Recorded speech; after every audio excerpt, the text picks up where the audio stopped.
Welcome to our IASB webinar, Running for the School Board 101, Essential Tips for Candidates. To those of you who are joining us live or those watching the recording, thank you so much for your potential interest in running for the school board, or in some cases, rerunning for the school board and serving on as a school board member. Today, our plan is to provide you with key information related to board service and really to help inform your decision to run. So we're going to just be talking about some high-level helpful information for you. This webinar is being recorded and will be posted on our IASB website along with the PowerPoint and a couple of resources that Catherine's going to share in a little bit. All 4 of our candidate webinars and resources will be posted on our school board election webpage. So whether you get a chance to view those live or as a recording, that's where you can find those. So thank you for being here, those of you here today. My name is Lou Gavist, and I'm on our board development team. I'm a board development director, and I'm happy to be working with 2 of my colleagues today, and I'm going to ask them to introduce themselves. So how about we start with you, Tammy? Hi, friends. Tammy Draba. I'm part of the board development team. So excited that you are all here to join us and learn more about, or a refresher about, what it might look like to be a school board member as you think about putting your hat in the ring for election. I did that for a few years. I highly recommend it. I'm going to pass to my friend, Catherine, who's going to introduce herself. Hi, everybody. I'm Catherine Solon, the latest add as a board development director to the team. I'm really excited to be here and happy to be working with and meeting with all of you today. Thank you so much, Catherine. And we are so excited that we have 2 practitioners with us today, 2 currently serving board members, if that's grammatically correct, who have agreed to join us and take time out of their busy schedule to share insights and guidance for you along the way. So let's first ask Sandy, would you please introduce yourself? Hi, everybody. I'm Sandy Fandel, a retired nurse of 40 years, 20 of which was the school nurse at Esterville Lincoln Central, where I'm on my 8th year as a board member.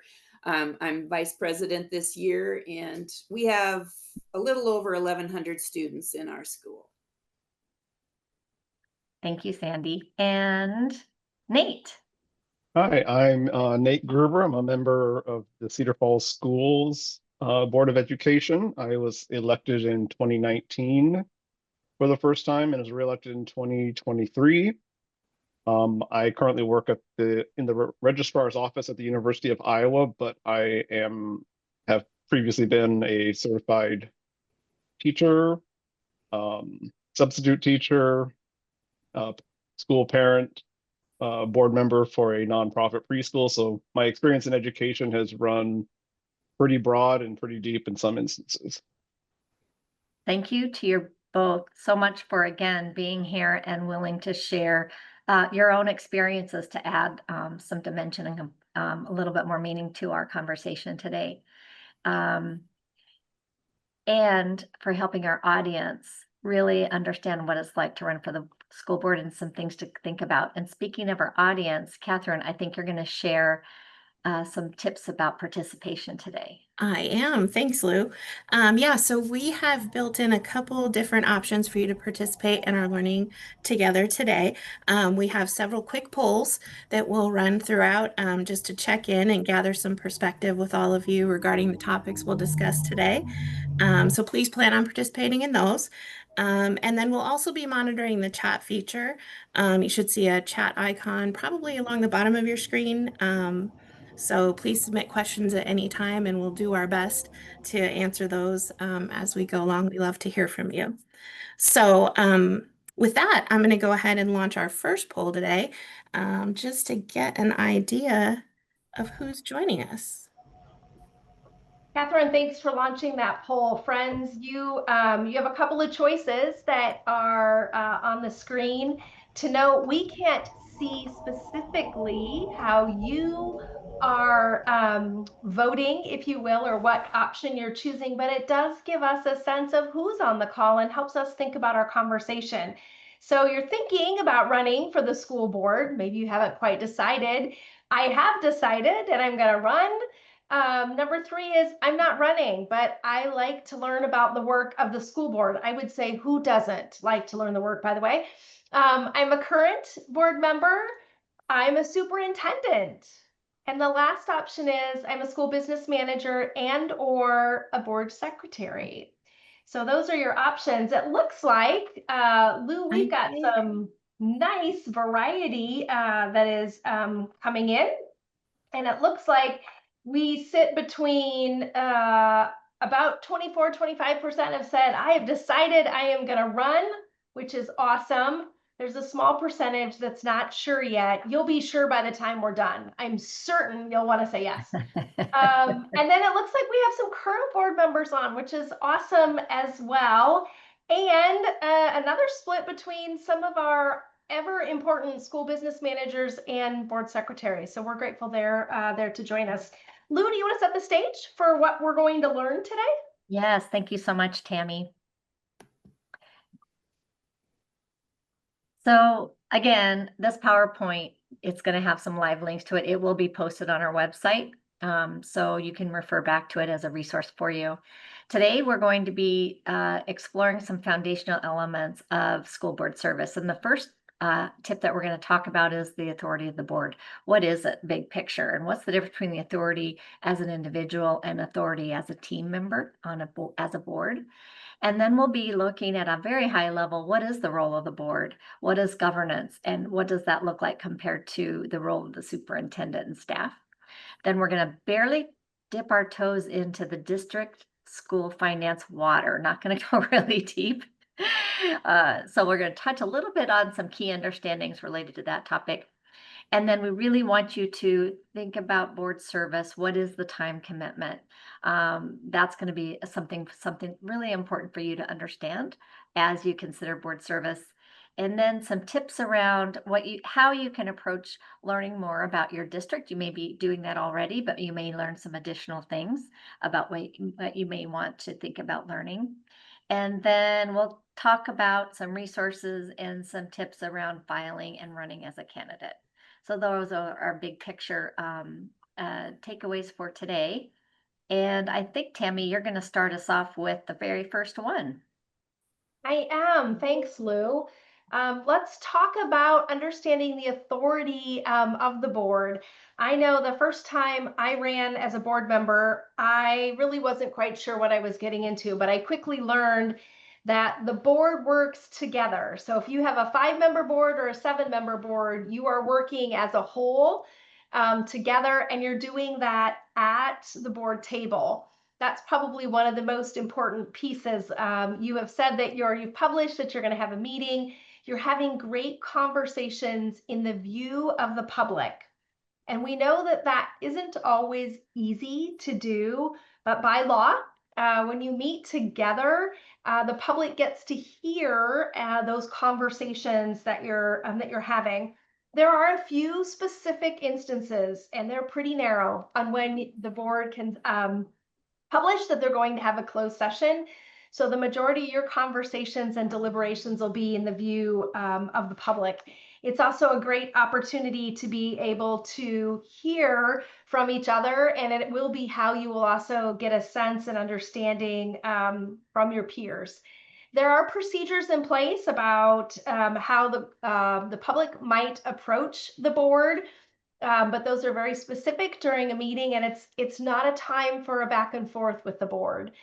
It's a common misconception what the authority of the board looks like and what it really is.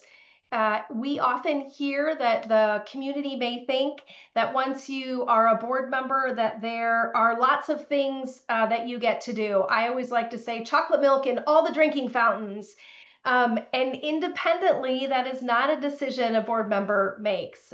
Decisions are, again, they're made together with that full authority of the board. And another topic that we'll just talk a little bit about is through those conversations that you're going to have at the table, you get to hear from your peers on topics and you get to learn from your peers before the board votes. It might feel difficult to walk into the board meeting and say, I don't know how I'm going to vote, but that is the feeling that we want you to have, that you are listening to content that is being presented to you, that you're having conversation with your peers, that you're getting to ask great questions. So the public hears you digesting all of that information and learning from each other. And then that also means that you are getting to learn together as a full board as you're making those decisions and asking great questions. We caution board members to say that you're not making promises as you're running for the board or talking about, I'm going to change X, I want to champion Y. Those may be things that you are very interested and passionate about, and that's wonderful. But you will be working with your full board, and you are only one member of that team in the decisions that you make. So we say you are just one vote, one of 5 or one of 7. So what we would say is give yourself time to learn. Give yourself time to, there are a lot of things that you will be learning as a new board member, and give yourself time to do that and ask great questions at the table with your peers. Lou, I think that's enough for me. I think it's time to hear from our board members that we've asked to join us today. Thank you, Tammy. Yeah, so we're going to ask Sandy and Nate now to chime in and give us some things to think about from their perspective. And Sandy, let's start with you. What guidance would you have for folks around the authority of the board? You know, when a constituent approaches me about something, as Tammy says, I always start out with, well, I'm only one board member. I don't have authority to pass that or to do this, whatever they're talking to me about. And so I find oftentimes that is a misconception. They think I could do anything. And so I also have become very familiar with our chain of command. You probably have a policy on that. You'll want to know that. And I encourage them to use their chain of command. It usually isn't to jump right to a school board member. So I learned a lot at the board table when I go in. Like Tammy said, you may not know how you're gonna vote, and somebody might say something in our discussion, and I thought, oh, I've never thought of that, and it might totally have changed how I really thought I might vote. So it's really very important that the board discusses things together. We're a 5-member board, and so that's 3 of us are a quorum and a yes vote to pass things. Thank you so much for sharing, Sandy. Nate, what would you like to add to this topic for those considering board service? Yeah, I think one of the most important points that was made a few minutes ago was that your authority as an individual board member, there really isn't any. You only operate as that group, that 5-member or 7-member board, like in my case. And don't overpromise things or promise things at all if you're out there talking to people on the doors during your campaign. Again, what I found, if you're coming in if you have an agenda that you're trying to accomplish during your service on the school board, I would temper that quite a bit, because again, as the board works as a whole, you're one member of that, and what you will kind of find is that even the authority of the board is quite restricted by and prescribed by state law. So there's a limited amount of things that you can get done as a board member or even as a board. One thing that I found particularly interesting in some of my first learning sessions with IASB was the distinction between a public meeting and a meeting in public. A public meeting kind of implies that people in attendance are a participant in the meeting, the discussion back and forth that was mentioned. Whereas school boards, they hold their meetings in public. Public are free to come in and watch, but they're not necessarily a part of the meeting unless the board has a section for like public comment, and the policies around that are going to depend on the board itself. And Nate, thank you to both you and Sandy for sharing. And absolutely, the last thing you shared is something that we talk about, that it's the board's meeting in the public, and the board needs to conduct its business. And so that's something that we'll go deeper into our Ready, Set, Govern workshop, which Catherine and Tammy are going to talk about in a little bit. But thank you so much for both of you have sage experience and insights.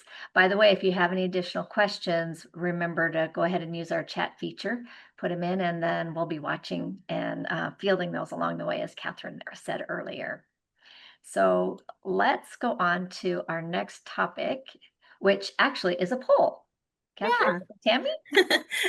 Let's have only those running for the board respond to this one. I'm going to launch this one for you to plug in your quick answers.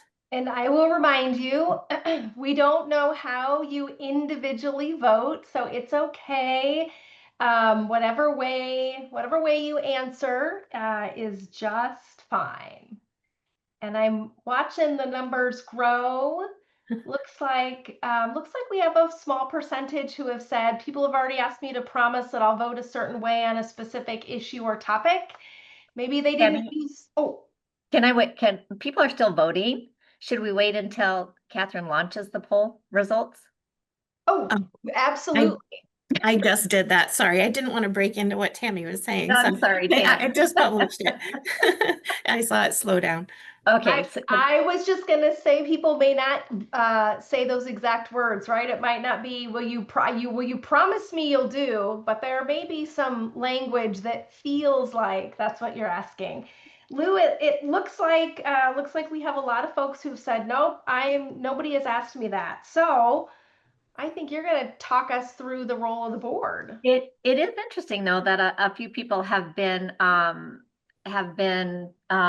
visited with people wanting to ask board members to do things, and that's really not surprising, is it, Tammy? Because what we find is even brand new school board members are the ones that tend to get the most phone calls from public wanting them to help solve problems, or oftentimes it's the brand new board members. So we're not really surprised that some of you have already been approached, but good thinking just to have in the back of your mind that you are only one vote. Sorry, Tammy. Thank you so much. Great insights. Yes, so let's roll to the next tip, and this is to learn about the board. And we really think it's important for brand new board members to think about your role as a governance body. And if you were to approach and talk to any former or current school board member, most will tell you that the public does not really understand the role of the board, because we don't walk around normally approaching our daily lives through a governance level. We're action oriented and we're doers. But on the board, it's important for you to always maintain a high bird's eye view of the district. You are the only group that has that viewpoint. And so it's important to think about, as you're operating as a governmental body, you're looking at the district as a whole. Okay. You hire your superintendent and staff to do the close-up day-to-day work, but you as a body are looking across your whole district. And so let's take an analogy and do some comparisons. So we have this beautiful garden landscape, and think about this as your district. As a board, you're up above looking at your whole garden, so you can see big picture what's happening. And if you think about what can you see in this photograph, you can see beautiful colors, and you can see some different greens, light greens and dark greens. You see pops of purples and reds. You can see tall things and little things, bigs and littles. You can see a beautiful flowing pattern of the pathway that goes beyond, and lots of other things. This is what we like to say is board work looking at a governance level. Okay, so a question that you may ask at the governance level is this: how is our garden doing overall? What challenges are you encountering? What supports do you need from us to make this better? You may ask another question like, how much does our fertilizer cost per year? Or how often do you fertilize? These are examples of a governance level question. Whereas when you zero in on some of the things that you heard earlier about that the staff has their own specific work, so does the school, the superintendent and staff are zooming down at a local close level. So they're zooming in and looking at the flower closely. They can see the petals, they can see the stems, they can see the bees, the butterflies. They're asking themselves, which of these flowers need more fertilizer? Which of these flowers might need additional resources like water or trimming? They may be looking to say, how are our bigs doing? How are our littles doing? What's the trend over time? So it's really important to think about in your governance role, you have a specific and distinct roles and responsibilities in partnership with the superintendent with whom you've empowered to do the day-to-day work. So it's really helpful to be thinking about some of those common misperceptions about the role of the board. And I'm going to ask Catherine to go a little bit deeper into what that might look like. Thanks, Lou. That analogy is so beautiful. I really, really appreciate that. As you mentioned, Lou, in general, the public doesn't understand the role of the board a lot of the time. So again, that means board members many times will be asked to do something by a community member. A concrete example, like help get my child into this specific teacher's classroom. That's not the role of the board, that's the role of staff. So it will be important to always be ready to guide people back to the appropriate staff in instances like that. Not only that, as a candidate, and later as you become board members, it's something you'll keep coming back to in your work with one another and in your interactions with the public then as well. That it's just so important to continually keep in mind that you as a board operate at that high area level with the governance level in mind. So it's a delicate balance you'll be finding with each other and the public on an ongoing basis. So Thank you, Catherine. And so I think now we're ready to hand it back over to our experts, our practitioners. Nate, I think we're going to start with you this time. What would you hear?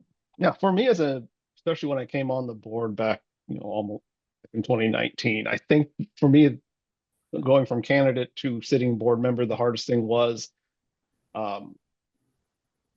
adjusting to that governance role, because again, a lot of people who run for office, they want to get things done and they want to be doers, and that you come into that situation and realize that you're not going to be the one making those granular decisions at the district level. That's I have a board colleague who likes to simply frame the role of the board as we hire, evaluate, and if needed, fire the superintendent. And then we empower that superintendent to do what he needs to do, or he or she needs to do, to run the district. Now, what something I would like to just emphasize is, just because you're in a governance role doesn't mean you can't ask questions of the superintendent, of his staff, his team, just to get the pulse of things, how things are going on that district level or even at the school level.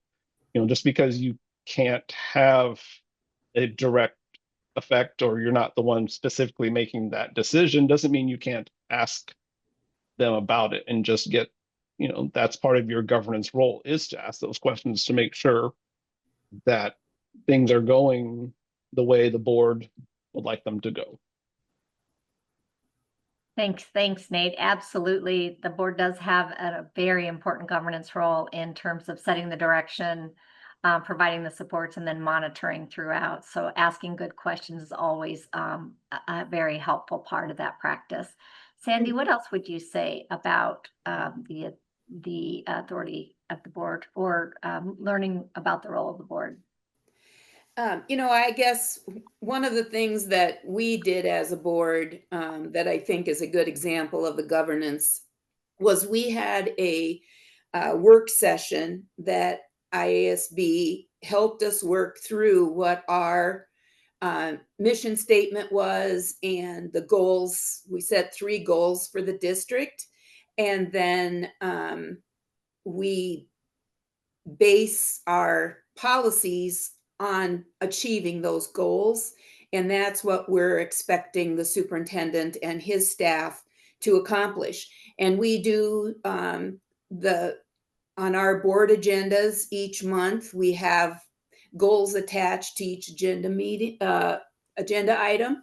And that kind of keeps us on the straight and narrow and not veering away from our different policies and items that we want to achieve. And that's worked pretty good. Thank you, Sandy. I think sometimes board members hear what they are not allowed to do and don't recognize all the important work that they do. That significant make a difference. And Tammy, I think we have a question. So thank you both for sharing. Tammy, I think we had a question in chat. Did you want to address that? We do. We have a great question in chat. And so it says, is the role of the board then to address systemic issues rather than individual issues? And because I love analogies, I'm going to go back to Lou's garden. I'm going to say yes. So if the question is, why isn't the full garden growing? That would be a beautiful question for the board to talk about versus, I really don't like purple. And there was a lot of purple. Can we add more colors? That would be probably a conversation for whomever is taking care of the garden, who would have the expertise in that. So from a board perspective, it is that, what is that at that governance level? What is that bigger picture of what we want to accomplish? There are also policies in place that would tell us that some of those individual issues, especially if they start to deal with people, what that looks like from, we use the term chain of command often in our policies, but what that would look like. So Chad, thank you for asking a great question, and I hope that answers your question. Thank you, Yeah. Tammy. I'd like to say that is one of the hardest things to learn how to deal with as a board member is when you have your constituents writing in because they have a specific concern about something that affects them personally. And, the important thing is to redirect them to that chain of command, but it doesn't make you want to try to, you want to try to help that person as much as you can. But again, that's just not the authority or the responsibility of a board member. And so that, you can write back to them, communicate them, let them know that you have received their message and listened to them, and I'm going to help you as I can through the appropriate channels. Thanks so much. And that's also something that is covered in our Ready, Set, Govern workshop. It's also a good conversation that your superintendent and board team will likely be having with you just to understand and support you on how to navigate and support the communication channels in your district. So beautiful advice, and thanks to everyone. Let's move on. And I believe we have another poll, Tammy and Catherine. Catherine, as you kick off that poll, I'm going to just address one other question that came through in chat, because my friend Nancy, she's getting the gold star for today. Everybody gets a gold star, but Nancy says, hey, I haven't heard a mention about the board's role in policy setting. And we're going to touch on that briefly. If only we could meet for like 6 hours, we would give you all the good stuff you need to know. But Nancy brings up a great point about the board. The board is also setting policy. We'll touch just briefly on that, but that is the guiding elements for the district. So poll 3, Catherine, you've launched it. They're well on their way to answer, which is beautiful. And by the way, we would ask that all participants answer this. So not just if you're running for the board. So even my SBO friends that are watching, we would ask that you answer as well. So what do you believe reflects the community members' general understanding of the role of the board? And your choices are, hey, the community's got it. They fully understand it. The second one is some community members might understand. And the third one, by the way, gets a little bit bigger in your responses. A few community members might understand.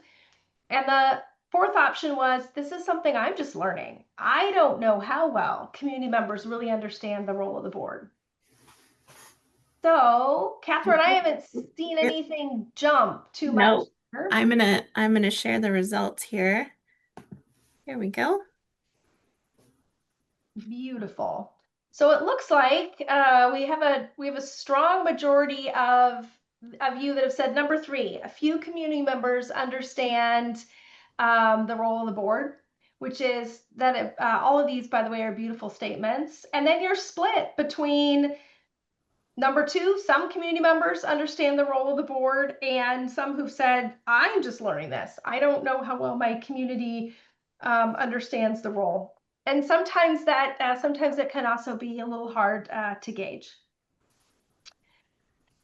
I think our next riveting topic, by the way, is we move right to school finance. Unless Catherine or Lou have anything they want to add to that poll. No, we do have a question, but I think we'll continue to move forward, and then we'll come back and ask address the questions as they come in. But I've been so excited for you to share more insights on school finance for today, Tammy. And I'm just kidding. Obviously, it's not my I can't see my friend Tom Anderson's face, but he spent a lot of time teaching me in the world of school finance. So he may be slightly concerned that I get to be the one that talks about understanding district finances. School finance is unlike anything else you will ever encounter. That's what I will say. I will also tell you, it was never my strongest subject as a board member, and I was incredibly grateful to have very strong SBOs who really carefully led me through the many questions I have. But here are some big pieces that I would talk about. Enrollment is probably one of the biggest influencers to your district's budget. The number of students, enrollment becomes really, really important. Equally, if you have students that are leaving your district, and that happens, by the way, you have some usually that are coming in, you have some that are enrolling out, the money is going to follow the student. So I would tell you, if you don't have a sense of what your enrollment looks like in your district, it would be a beautiful question to ask your superintendent. What does our enrollment look like? Or what have our trends been? That becomes really important. We talk about finances being silos or separate pots, or sometimes I say buckets of money.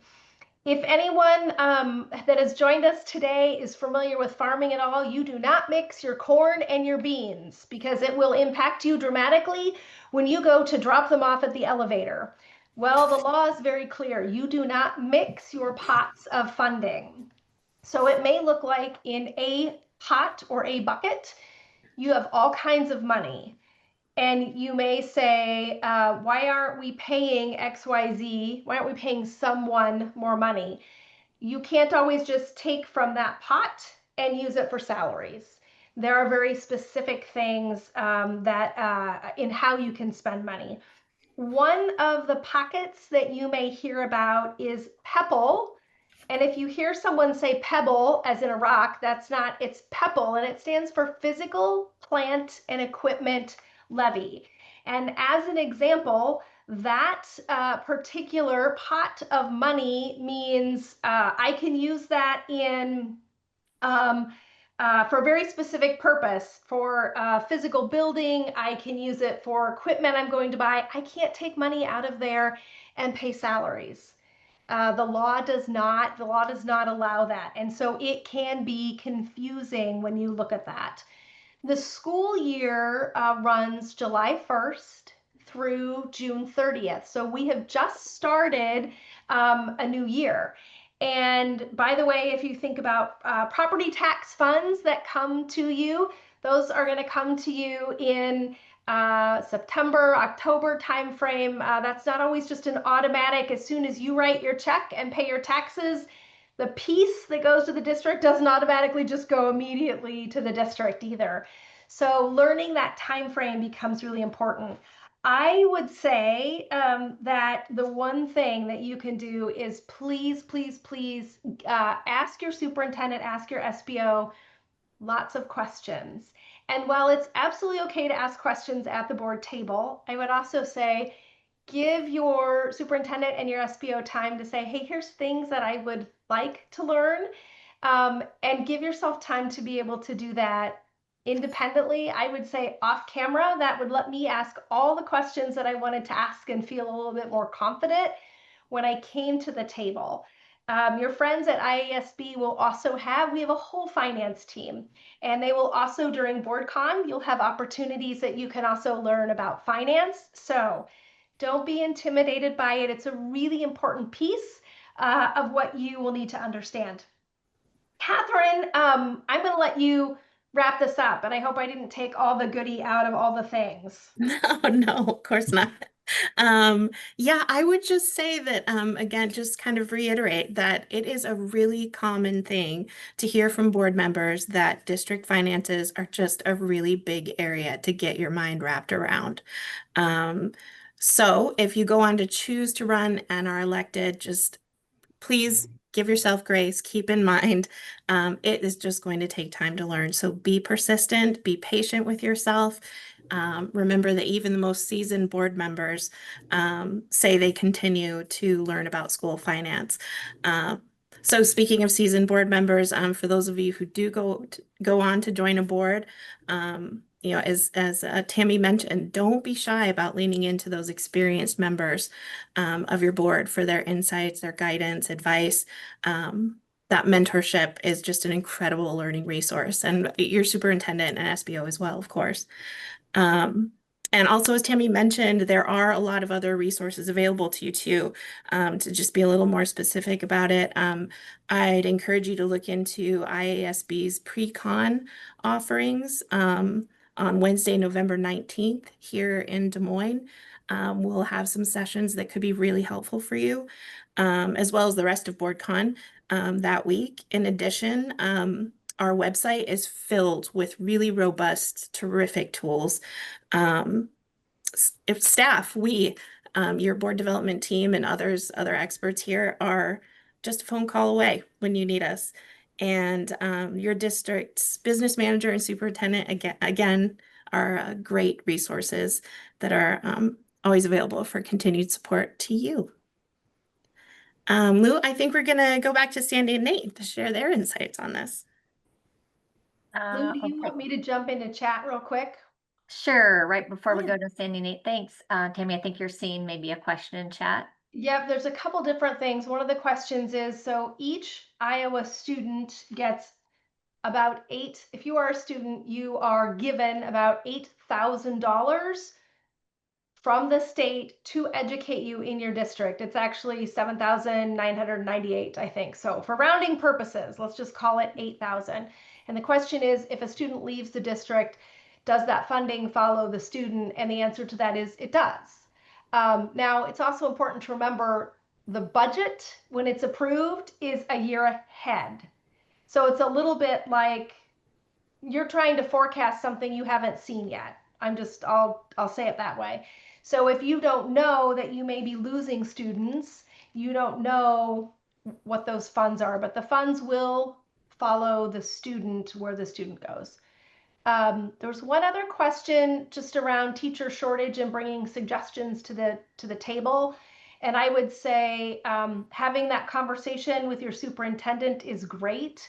But I would also say don't assume that they haven't had lots of conversations already around what that looks like. So I would maybe approach that more with, tell me about how are we retaining and attracting staff versus, hey, I've got some really great ideas for you. But I would pose the question first and understand what have we been done.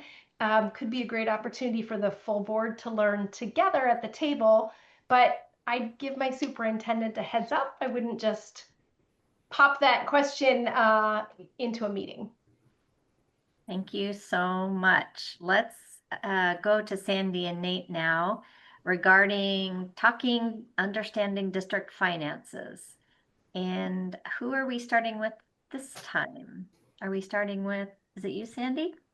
I think so. Okay. And I'm not sure that I can add anything more than what you ladies have so expertly added. Just that don't be discouraged if it is a little overwhelming to you. As I had said earlier, I worked at the school for 20 years and I understood very little of it. So I went to the IASB convention classes. You can take them more than once, which I have done. I'm thinking, oh, I don't quite remember this part, and they're great. And again, this superintendent and your SBO, wonderful resources if you have any questions. Thank you, Sandy. Nate, what would you like to add? Yeah, I would like to echo pretty much all of that for me, this was one of the more difficult things to pick up as a board member.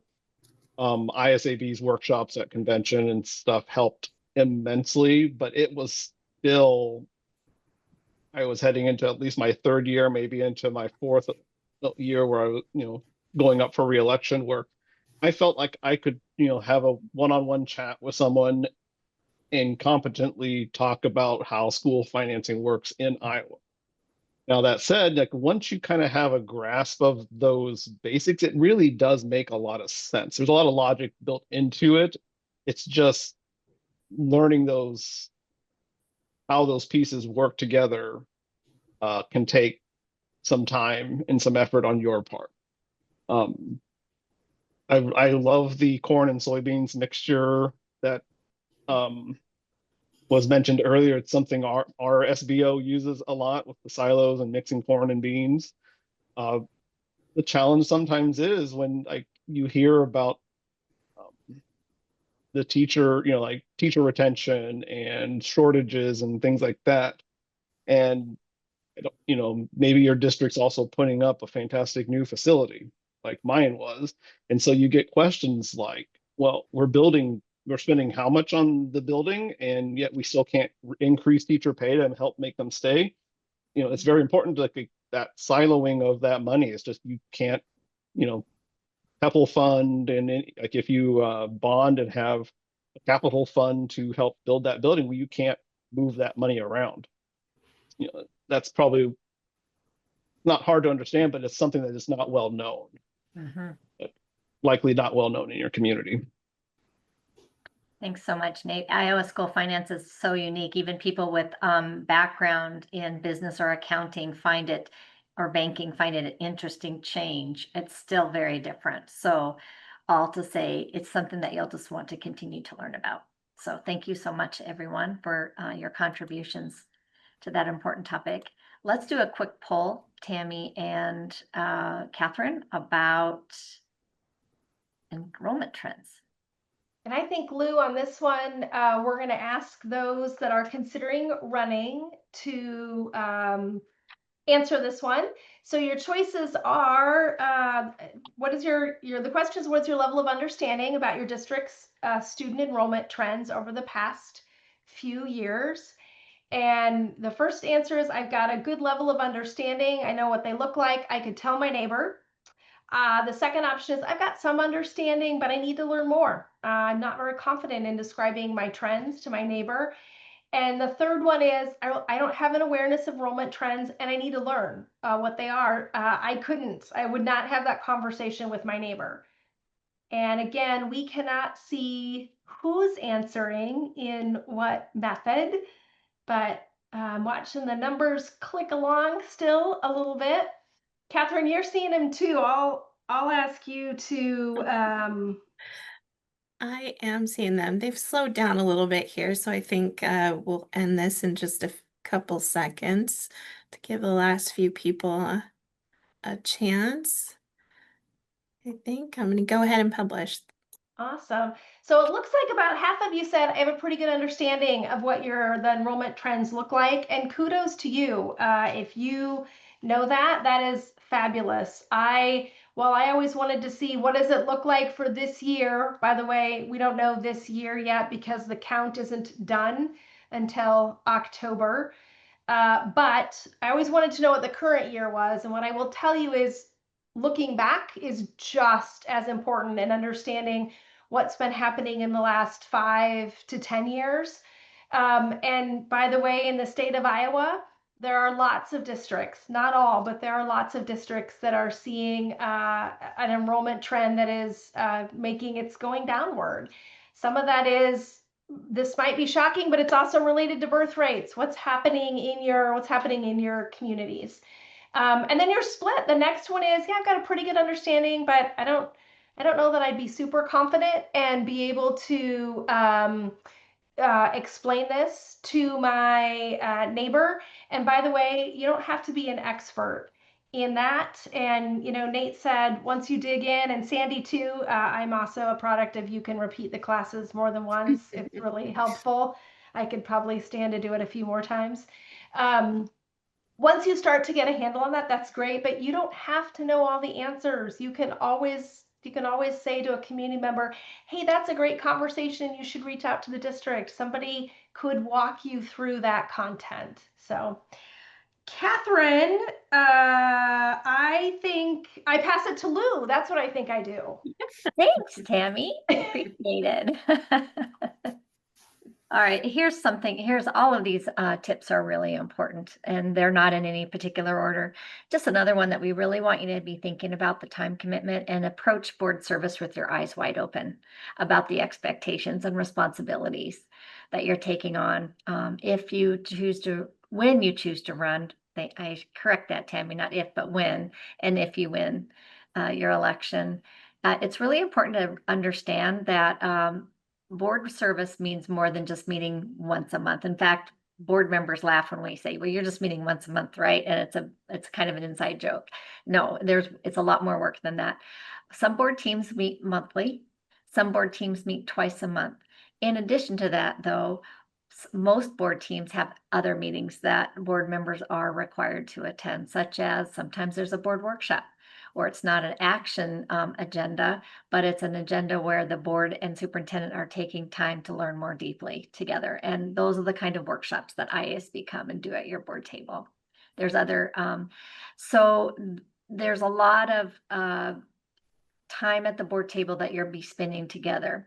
There's also standing committees that you may be appointed to or asked to serve on that meet either monthly or as needed throughout the year.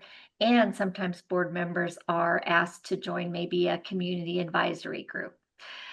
So there's a lot of work at and around the board table that oftentimes the community doesn't see. We mentioned this earlier, but it's worth repeating. As you get ready for a board meeting, let's say your board meetings are on Monday, likely you would receive a packet from your superintendent and board secretary, maybe on Thursday, maybe Friday, and you'll have a few days and evenings to get ready and review that packet, read through the materials, and prepare for the board meeting. It's helpful when you do that. If you have any questions, shoot them over to your superintendent so they can help understand what your questions are and maybe answer your question in advance, or be prepared to answer your question in the board meeting so we're not catching them off guard. That's really a helpful communication practice between your board team and your superintendent. Board members will tell you that they can tell board members who have not read through and prepared for the meeting in advance due to the kinds of questions that are asked. So even if it's Sunday night, you're going to need to carve out some time to get ready for those board meetings. That's really an important part of the process of being an effective board member. And as Tammy and Catherine and others have said, continue to engage in IASB and learning. Our mission is to equip, support, and inspire school board members. That's what we are here to serve. So stay connected with the IASB. We had a good question in chat. Do we have digital learning? And most of our learning, I would say, is in person. We do offer webinars. We do have a robust set of materials on our website, but for a lot of reasons, we do a lot of our work in person, including coming right to your board table. But Also, our phone consultation is free, so you can always give us a call and we're right there to help you. And if we don't have the answer, we'll get you to the content expert that that can help you. But stay connected to IASB and continue to learn along the way. That's one of our biggest tips for you. Let's move to hearing from Nate and Sandy around the time commitments and expectations. Nate, what would you like to say to Yeah, board so members? my board is one of those that meets twice a month. We're scheduled for the second and fourth, as a rule of thumb, scheduled for the second and fourth Mondays in a month. It's really important if you're looking to serve on the school board is that you make those commitments a priority in your life if should you be lucky enough to be elected. It may not sound like a lot, but maybe you were thinking about going away for a weekend and forgot to check that maybe you're having a board meeting that weekend and that can affect travel plans. My board or our district tries to be considerate of our board's members' time. So things like work sessions, closed sessions, special are often scheduled with the meeting. So we have our general board meeting and then we'll go into closed session afterwards. So, a 1 hour meeting on paper may actually be a couple hour meeting that night because you have a closed session that or a work session that you need to discuss some things that aren't at the public table. And then we occasionally have special sessions that are called because maybe there's a contract in the construction of our high school. There were a couple of times where we needed to approve a contract so that work could get started and couldn't necessarily wait until our next scheduled board meeting. So, and then there's the expectation of learning going to IASB conference, BoardCon, or attending webinars. My board has the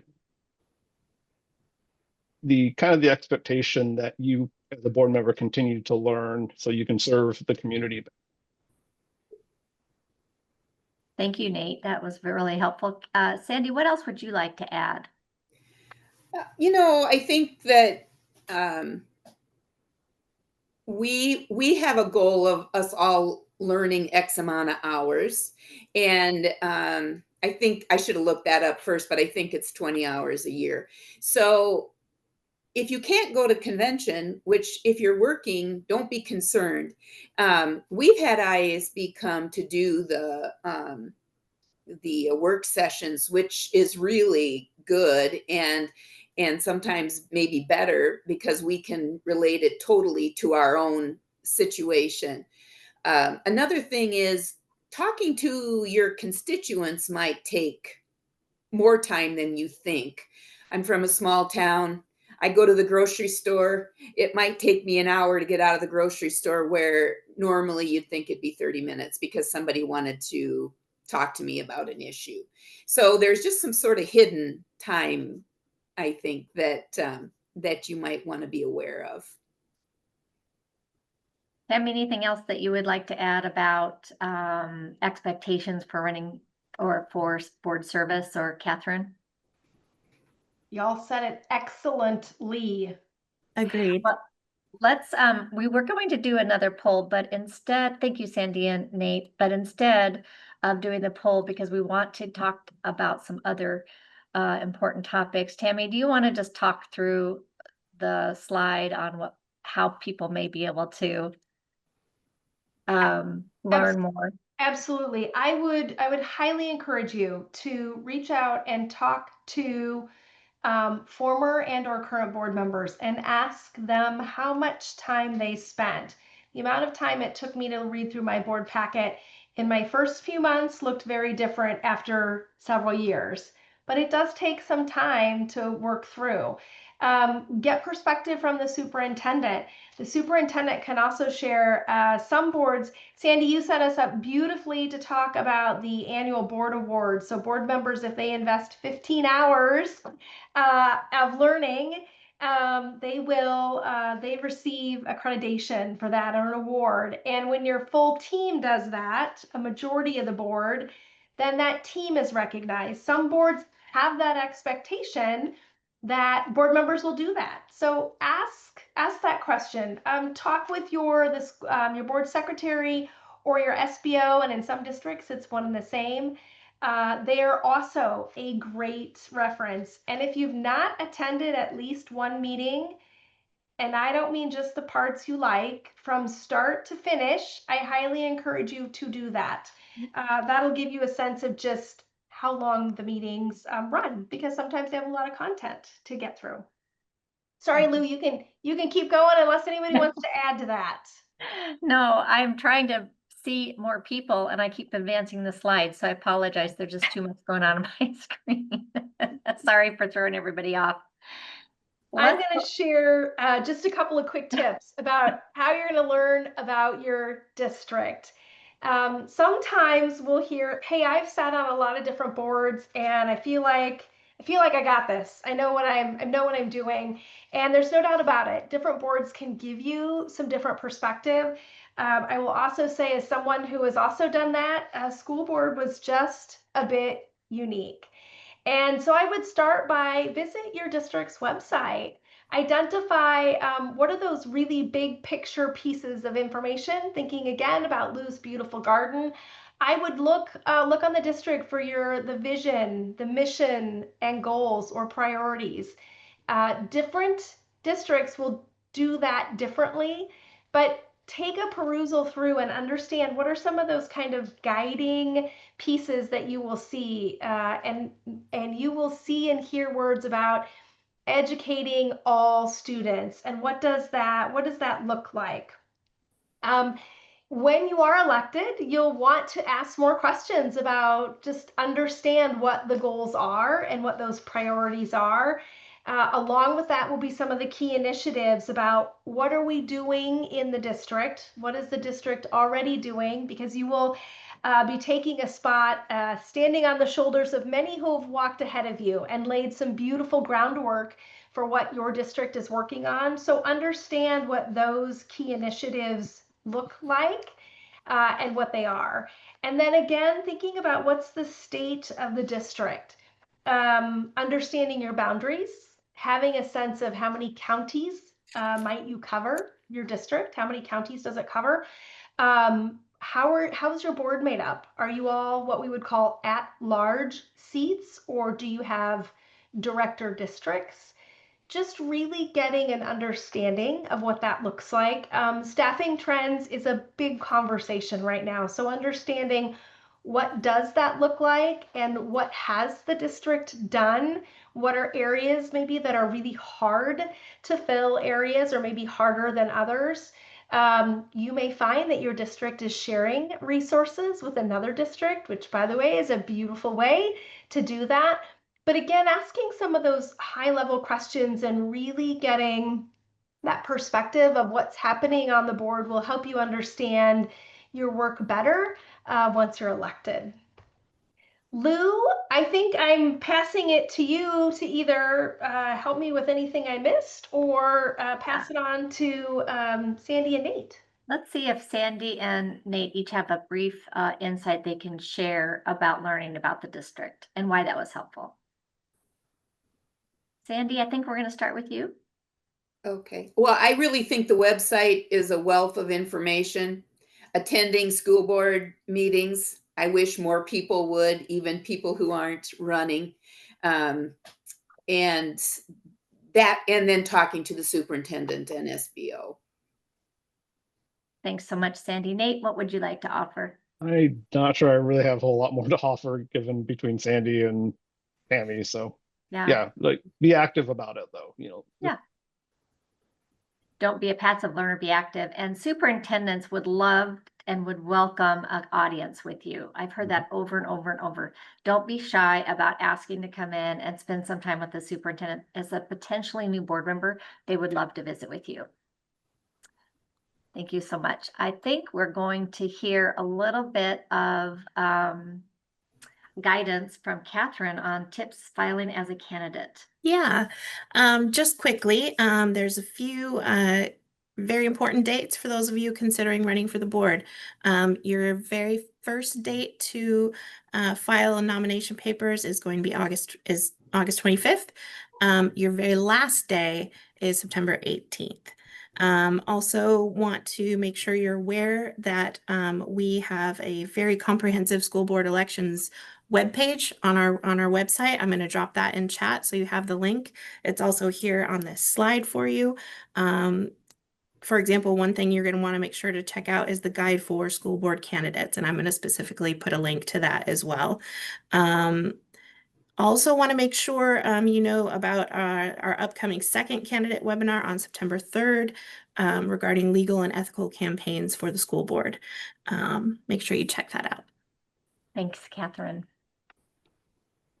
We have a couple more items to hear from Sandy and Nate. Nate, I think you're going to start us off by sharing what are your tips for running, filing and running as a board member? Yeah, I think for me, campaigning, I think is going to be quite different depending on where you're campaigning at, whether it's a larger community like mine or some of our many smaller schools in the district. It's going to look very different, but I would say make sure you pay attention to those dates as they're listed on like IASB's website, or the Secretary of State's website has it as well. And then I think the one piece of advice on those nomination papers, get more signatures on those than the minimum. So if there's any issues with them, you still have plenty to stay on the ballot. Thanks so much. Sandy, what about you?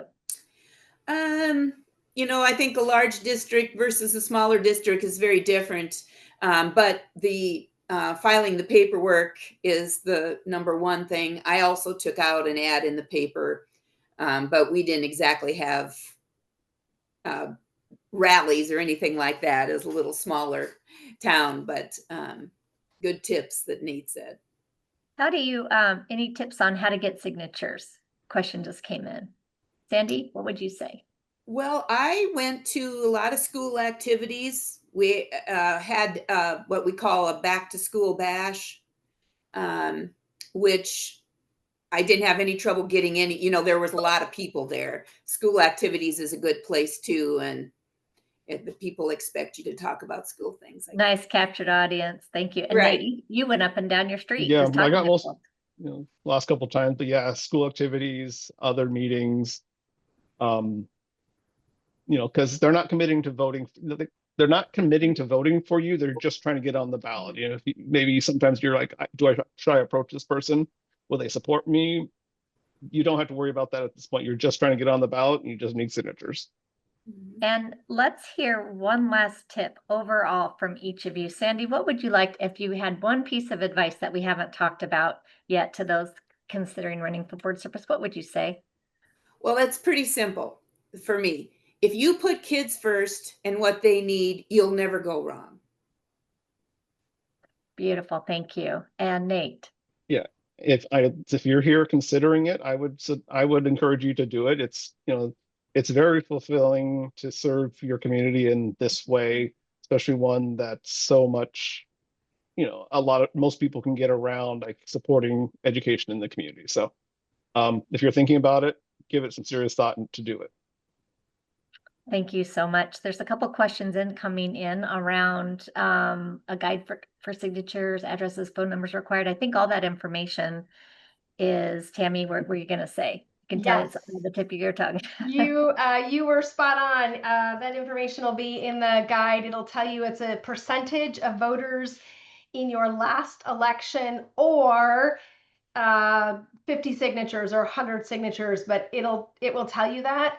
I will also say that on your application to fill out to run for school board, there is not a place to check a political party that you belong to, which I think is a really strong statement. That's not the case if you're going to be on your city council, if you're going to be on your county board, but when you look at that application, so what you choose to do and how you choose to be supported financially will be up to you, but you do not have to, there's not a box to check. when you're collecting your signatures on your, and you'll see that when you're downloading that information. Lou, I think I'm supposed to race through the candidate webinars, right? I think we could just mention that we have 3 coming up. Perfect. And I would say if you're like me and you won't remember what you ate for lunch today, you can get your phone out really quick and snap a picture of that. We will be promoting this on our all of our social media platforms. And there's no cost to you. I would say you'd be crazy not to come back and join us. You won't have to be with Lou and Catherine and I each time. There'll be some That's different sad. audiences, but you have three different learning opportunities that we encourage you between September and October to mark your calendars for. And speaking of marking your calendars, And the coolest thing happens with all the cool people in Des Moines on November 19th through the 21st, which is when we do, we've just renamed this year IASB Board Con. Sometimes you might hear us use the word convention. We'll be at the Iowa Event Center. When you're elected, your district will take care of the cost for you to attend and for your lodging. So talk to your superintendent about that, but they will take care of that. And then Lou mentioned Ready, Set, Govern, which is a pre-convention workshop that'll be on the 19th. It's a half a day. You'll be able to attend that as well. You will get to meet fellow school board members. You'll get to hear from people of varying sizes of districts to yours. It is an incredible learning opportunity, and you can find out more information on our website. Catherine, I think you have one more bit of really important information. Yeah, that's right. You just mentioned Ready, Set, Govern at pre-convention. We also are offering that same workshop in person at 16 locations all around the state in December and January. So I am going to drop this link that's at the bottom of that screen there in the chat. You can go there and see where we're expecting to be and choose one that's close to you. Also note that your district will cover the cost for you to attend the workshop. So we look forward to meeting you in person. so please put those dates on your calendar so that when you win, you can plan on attending and get ahead of the curve on your board service. But we want to, on behalf of IASB, thank you all for taking time today to participate in such an important learning that we believe in terms of your commitment to running for the board. And we believe it's one of the most rewarding and important volunteer services roles we believe you can take on, as Nate said earlier. We are here to help you, and we're seriously just a phone call away. On our PowerPoint, you can see our phone number, our website. Please reach out if you have any questions. Again, the webinar is being recorded. The PowerPoint materials that Catherine just posted will be on our website. Sandy and Nate, thank you so much for taking time out of your busy day to prep and then to help us deliver such a meaningful conversation for our prospective members. And Tammy and Catherine, for you as well. We appreciate everyone's collective contributions today. For those of you watching the recording, thank you so much for watching the recording. For those of you being in person, thank you. Take care, everyone, and hope to see you at BoardCon.